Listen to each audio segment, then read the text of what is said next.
にちは。お久しぶりです。白石です。今回は HG、ガンダム G クラクスを作っていきたいと思います。いやー、G クラクスどうですか皆さん。世間的にはあまり評判が良くないみたいですが、個人的にはかなり楽しく視聴しています。と、雑談はここまでにして、最新のガンダムをチェックしていきましょう。見せてもらおうか。連邦軍のモビルスーツ。はい。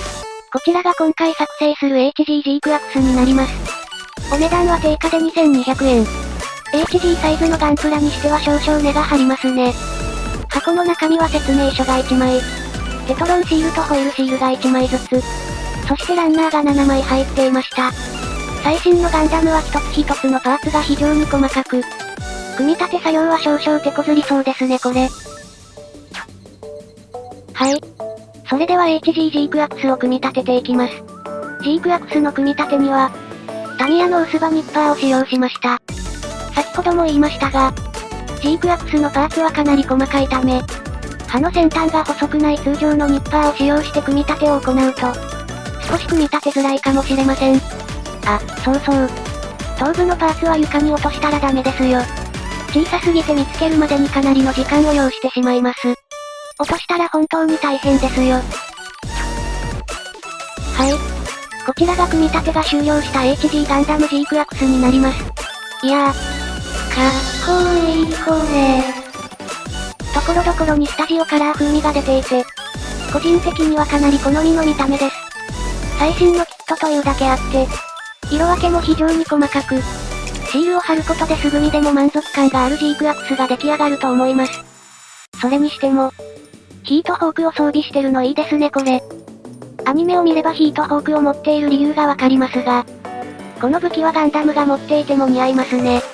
さて、G クラクスを組み立て終わったのですが、個人的に少しだけ気になる部分を発見しました。この気になる部分を直しつつ、最後に塗装を行い、クオリティの高い G クラクスを作ってみたいと思います。それでは G クラクスの改造を始めていきたいと思います。まずは脚部の改造を行いたいと思います。はじめに行う作業は後はめ加工。脚部の合わせ目を消していきたいのですが、加工をしないで合わせ目を消してしまうと、改造後に行う塗装が大変になるので、一部のパーツを加工して、はめ込み式の部分を、後からでも取り付けられるように改造します。まずはガンダムマーカーを使用して、後から取り付けるパーツが干渉している部分に印をつけます。ペンで印を書き終えたら、印をつけた部分を、ニッパーを使用して、丁寧に切り取っていきます。この作業は失敗したら修正が大変なので、頭では作業工程を把握していても、絶対に間違えないように、色でカットする部分を視認できるようにしておきます。ニッパーを使用して加工するパーツは、細くて壊れやすい箇所があるので、パーツが壊れないように丁寧に作業しましょう。続いて脚部パーツの内側にある、王子のジョイントを加工していきます。加工する部分にマーカーで印をつけ、ニッパーと、彫刻刀を使用して、王子のジョイントが C 字になるように加工します。ジョイントを加工したら、後から取り付けるパーツにあるピンの片方を切り落とします。ピンを切り取り終えたら、これまでに加工をした部分と組み合わせ、パーツに後からちゃんとはまるか確認します。ここまでに色々とジョイントやピンを切り取りましたが、取り付けたパーツにある凹みのおかげで、動かずにしっかりと固定されます。続いて脚部の下側に付けるパーツの加工を行います。先ほどの脚部で行った作業と同様に、マーカーで印をつけ、印の部分をニッパーと彫刻刀で加工をします。パーツの加工が終了したら、脚部に赤色のパーツを取り付けていきます。この部分は赤色のパーツを、大きいパーツに押し込むようにはめ込むと、しっかりとパーツが固定されます。すべてのパーツが後からはまることが確認できたら、後はめ加工は終了。はい。後はめ加工が終了したので、続いて脚部にある目立つ合わせ目を消していきたいと思います。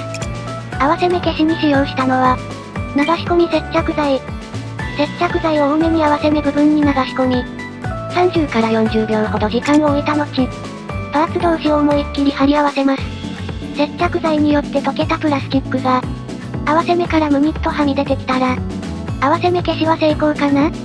接着剤を流し込み終えたら、接着剤が乾燥するまでしばらく放置しておきましょう。最低でも1日置いておけば、作業ができる程度に乾燥してくれると思います。さて、接着剤が乾燥したら、合わせ目からはみ出ているプラスチックを削り取っていきます。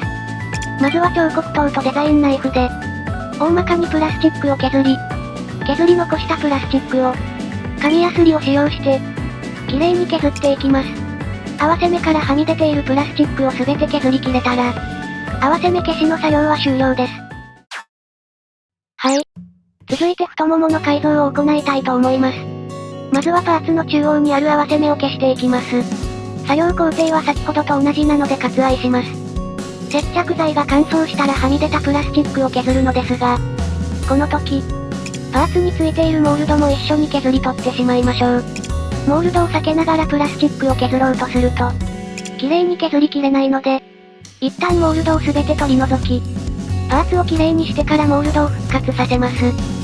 さて、パーツの合わせ目を消し終えたので、モールドを新しく作っていこうと思います。モールドを作るのに使用するのは、0.5 ミリのプラ棒。このプラ棒をモールドと同じ長さ、数に切り出し、流し込み接着剤を使用して、太もものパーツに切り出したプラ棒を貼り付けていきます。作業時に切り取ったモールドを復元できたら、太ももの改造作業は終了です。あ、そうそう。本体の合わせ目は脚部と腰部にしかないので、難しい作業が必要のない腰部の合わせ目はサクッと消しておきましょう。はい。続いて G クアクスのバックパックを改造していきたいと思います。まずはじめに、バックパックの蛇腹部分を改造していきます。蛇腹部分の内側にあるジョイントを、ニッパーと、ビューターを使用して取り除きます。この作業は反対側のパーツにも同様に行い、ジョイントを取り除いておきます。ジョイントを取り除き、パーツにスペースを作ることができたら、G クアクスの作成時に出た、ランナーの一部を切り取り、ジャンクパーツのポリキャップに、先ほど切り出したランナーを差し込みます。この作ったパーツを、あらかじめスペースを空けた蛇腹部分に組み込んでいきます。こうすることで、はめ込み式で融通がつかなかったバックパックが、着脱できるようになります。さらに、作業性が向上し、経年による、パーツの緩みがなくなる一石二鳥の改造ですねこれ。さて、それではポリキャップをパーツに固定していきたいと思います。パーツの固定に使用するのは、エポキシパテ。パテを使用してポリキャップを固定することで、後からランナーを差し込んでも、パーツの中でポリキャップがずれるなどのトラブルがなくなるはずです。多分、ポリキャップをパーツの中に組み込むことができたら、パーツの中央にある合わせ目を消していきます。合わせ目消しに使用したのは、流し込み接着剤。作業工程はこれまでと同様ですが、改造をする際にパーツのジョイントを切り取っているので、圧着する際にパーツがずれてしまいます。接着剤が乾燥する前であれば、パーツを動かして位置を調整できるので、ズレを修正してから接着剤を乾燥させましょう。続いてバックパックの先端を改造していきます。まずはニッパーを使用して、損のピンを切り飛ばし、ピンを切り取った部分に、ピンバイスを使用して、3ミリの穴を開けていきます。穴を開け終わったら、パーツの内側にエポキシパテを詰め、先ほど開けた3ミリの穴にランナーを差し込みます。このランナーが蛇腹部分のパーツに取り付けるジョイントになるわけですね。ランナーをパテで固定し終えた後は、パーツにある合わせ目を消していきます。バックパックの先端にある合わせ目を消し終えたら、この部分の改造作業は終わりになります。最後にバックパックの根元を改造していきます。まずは根元についているピンを、ニッパーを使用して、両方切り取り、切り取った部分に、ピンバイスを使用して、3ミリの穴を開けていきます。穴を開け終えたら、パーツの合わせ目を消していきます。合わせ目を消す工程はこれまでと同じです。合わせ目を消し終えたら、先ほど開けた穴にランナーを差し込みます。根元に開けた穴は結構タイトなので、ここは接着しなくてもいいかな？それではこれまでに改造したパーツを組み立てていきます。パーツを組み立てる用のランナーの長さを調整しつつ、バックパックを組み立てていきましょう。バックパックを組み立て終わったら、G クアクスに行う改造は全て終了になります。最新のキットというだけあってあまり手を加えるところがありませんね。はい。こちらが改造作業が終わった状態の HG ガンダム G クアクスになります。脚部のパーツはこの段階で取り付けると外すことが難しいので付けていませんが、これは、なかなかいい感じに改造できているのではないでしょうか。G クアクスにある各部の合わせ目も綺麗に消えていますし、着脱式に改造したバックパックも、これといった違和感なく、ちゃんと本体に馴染んでいますね。特に修正箇所がないのであればサフを吹いてしまいましょう。はい。G クアクスにサーフェイサーを吹きました。サフを吹くことでヤスリ掛けを行った後にできた細かい傷を消しつつ、これまでの作業の出来栄えを細かく確認することができます。今回は接着剤を使った後にできる引けもなく、パーツの表面は綺麗な状態でした。はい。それでは G クアクスの塗装を始めていきたいと思います。はじめに、本体や各部のワンポイントに塗る白色の塗装を行います。この塗装に使用した色は、シタデルカラーベース、コラックスホワイト。隠蔽力が高い白色なので、ストレスなく塗装ができる珍しい塗料ですね。筆塗りはこの白以外使う気が起きない。続いて本体の関節や、各部の細かい黒色を塗装します。この塗装に使用した色は、クレオスの黒鉄色。普段はめったに使わない色なのですが、G クアクスに似合うんじゃねってな感じでひらめいてしまい、今回はメタリックな色で攻めて塗装してみました。続いて G クアクスの各部にあるオレンジ色の塗装を行います。この塗装に使用した色は、ガンダムカラー、ハイネ専用機オレンジです。本当はオレンジイエローを使いたかったのですが、ちょっとなくしたみたいで、まあ、色味もほぼ変わらないので使ってみました。続いて本体や関節に塗る青色の塗装を行います。この塗装に使用した色は、クレオスのスカイブルー。明るい水色のような色になります。この色、G クアクスにぴったりだと思って塗ってみたのですが、少し明るすぎましたねこれ。G クアクスにはもう少しだけ暗い青を塗るべきでした。続いてアンテナなどの赤色の塗装を行いたいと思います。この塗装に使用した色は、クレオスのモンザレット。ガンダムタイプの赤色塗装定番の色ですね。赤色に迷ったらこの色を塗るといい感じかもしれません。このモンザレットは赤色なのにもかかわらず、結構隠蔽力が高いので、3から4回程度塗り重ねると綺麗な塗膜になってくれると思います。続いて各部の細かい緑色を塗装します。この塗装に使用した色は、クレオスのメタリックグリーン。この色に関しては特に語ることもなく、超無難なチョイスです。ガンダムのセンサーや目はこの色で固定ですね。続いて頭部のセンサーや胴体の一部に使われている紫の塗装を行います。この塗装に使用した色は、クレオスのステラパープル。水性塗料で紫のキラキラした塗料は珍しいので、見つけた瞬間思わず買ってしまった塗料なのですが、G クアクスにぴったりの紫色ですねこれ。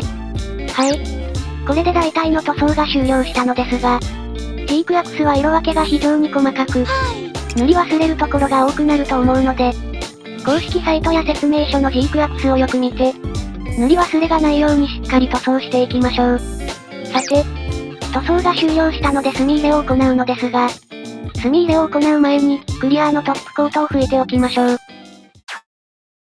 それでは G クアクスに墨入れを行います。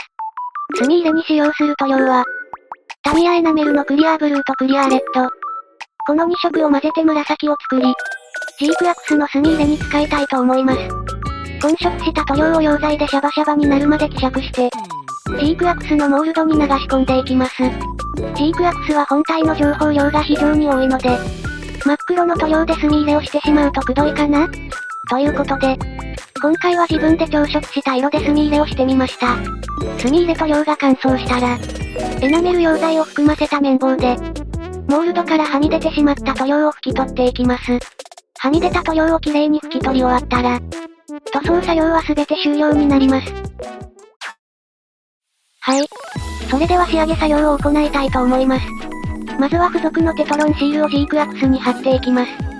この赤色のラインはシールを貼らず、塗装で再現しようと思ったのですが、まっすぐのラインを塗装で再現するのは自分では難しいので、団長の思いで今回は付属のシールを使いました。あ、そうそう。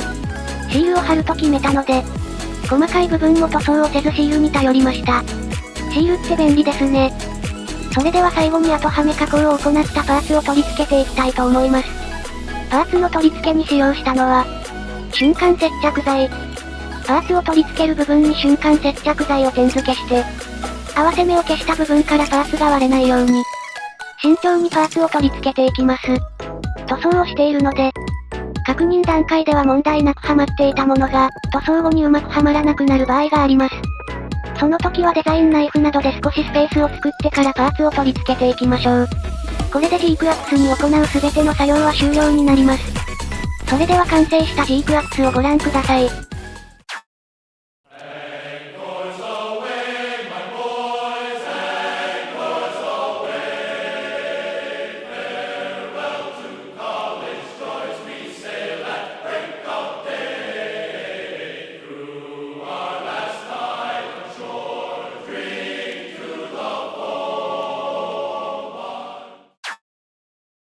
はい。こちらが完成した HG ガンダムジークアックスになります。いやー、ここまで持ってくるのには時間がかかりましたが、かなりかっこいいじゃない。苦労して改造や塗装をやった甲斐がありますね。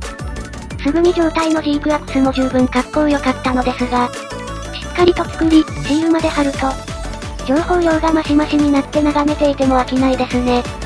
それにしても、このジークアックスはパーツのサイズが小さく、数も多かったので作るのが大変でした。この細かさなら MG サイズでちょうど良い作成難易度なんじゃないかなと、思ったり思わなかったり、ぜひフルメカニクスでも発売してほしいですね。はい。ジークアックスのポーズを少し変えてみました。盾を装備していない方がスタイリッシュでかっこいいかも。さて、それでは今回の作成で失敗した部分の話を、塗装時に少し話しましたが、ジークアックスに塗ったスカイブルーが明るすぎて個人的に気に入らない。面倒くさがらずに暗い色を少し混ぜて調色するべきでした。あとは細かい部分なのですが、両部の受けジョイントに誤ってニッパーで切れ込みを入れてしまい、両部アーマーがポロポロ落ちるようになってしまいました。少し動かすだけでパーツが落ちてしまうので地味にストレス。この後にしっかり直してみようかなということで、今回はここまで。最後まで動画をご視聴いただきありがとうございました。また何かプラモデルを作ったら動画にして投稿していく予定なので、その時は改めて動画をチェックしていただけたら幸いです。それでは、さよなら。